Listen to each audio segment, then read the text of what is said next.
If you're transitioning from self-employed to a limited company, it can be daunting and overwhelming because there's a lot of ground to cover and you want to make sure you don't make any mistakes. I see people make these 3 common mistakes every time I speak to someone that has recently transferred or transitioned to a limited company. My name's David Abel, I'm an independent financial advisor, and I help dentists build their dream lifestyle and build a financial plan which is resilient. So the first mistake I see people making is they don't review their insurances. This is really important, and by insurance I mean income protection, life insurance and critical illness. Income protection is really important to you because one of the biggest risks to your financial plan is if something happens to you early on in your career and you have nothing to fall back on. And making sure you transfer that risk away from yourself is really important. When transitioning from self-employed to a limited company, it's common that you will change the way that you're remunerated. So let's say you've got an income of 100,000 for math's sake, your self-employed income, but when you transition to a limited company, you only want to take 50,000 out because you don't want to breach the higher rate tax threshold, then that could affect when you come to claim on most insurance policies. They will look at a percentage of your personal income. So that is any salary or dividends that is paid to you. So if you've moved from 100,000 and you're getting the maximum cover on that of around 60%, let's say, so that £60,000 would be paid if you're unable to work due to illness or injury. Now your income has changed to 50,000. You may be paying for the cover of someone earning 100,000, but actually when you come to claim, you're only going to get 60% of 50,000. And that's a really important consideration. What can you do about this? Well, speak to your insurer, let them know what your income has changed to, and they will let you know if your policy is still suitable.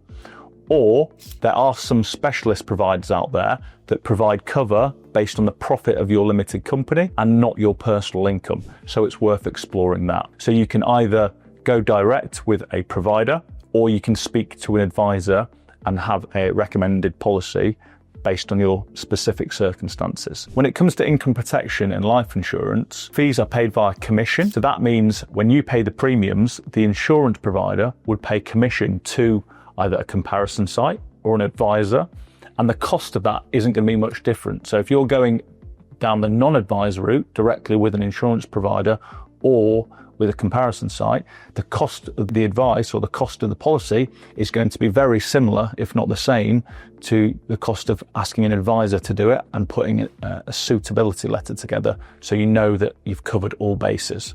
So it's just worth noting that in most cases you won't need to pay any upfront fees for that review. So that's 2 ways you can review your income protection. Now it's also worth reviewing your life insurance because there are ways of putting life insurance policies through a limited company as a business expense. And that's much more tax efficient than you paying yourself salary and dividends and then paying the premiums. So that's also worth exploring. And that's where a financial advisor or planner can help you out with that. The second mistake I often see is people not contributing enough into their pension or stopping contributions when they're transitioning from self-employed to limited company. This is really important because you need to understand and have clarity on how much you should be putting away every month, every year, to be able to give you that financial independence. To give you some context, in the NHS pension, a combination of employee and employer contributions is roughly 30% of annual earnings depending on your income. So that's just a useful guide. And when transitioning from NHS to private, a lot of associates put off making pension contributions. So it's important you know what your figures are, it's important you know what your magic number is, and it's important you've got some clarity about when you want to be financially independent. A lot of the time it's about having the option to retire and going to work on your terms. So just having someone look at the numbers and tell you if you're in the right direction is really important. The third mistake I see is people not starting with the end in mind. Having a clear idea of when you want to be financially independent, when you'd like to exit from the business or stop working, and then work with a tax advisor or accountant to plan for an exit strategy. This can help with inheritance tax planning, it can help with intergenerational wealth. Like most things when it comes to planning, the more time you have, the more options you have available. It's really important that your financial team have got a good relationship and they all work well together. So your tax advisor, your accountant, your solicitor, and your financial planner are all joined up and they're all working towards the same goals and the same plan in mind, which is often not the case in my experience. So that's 3 common mistakes I see people make when transitioning from self-employed to a limited company and how to fix them.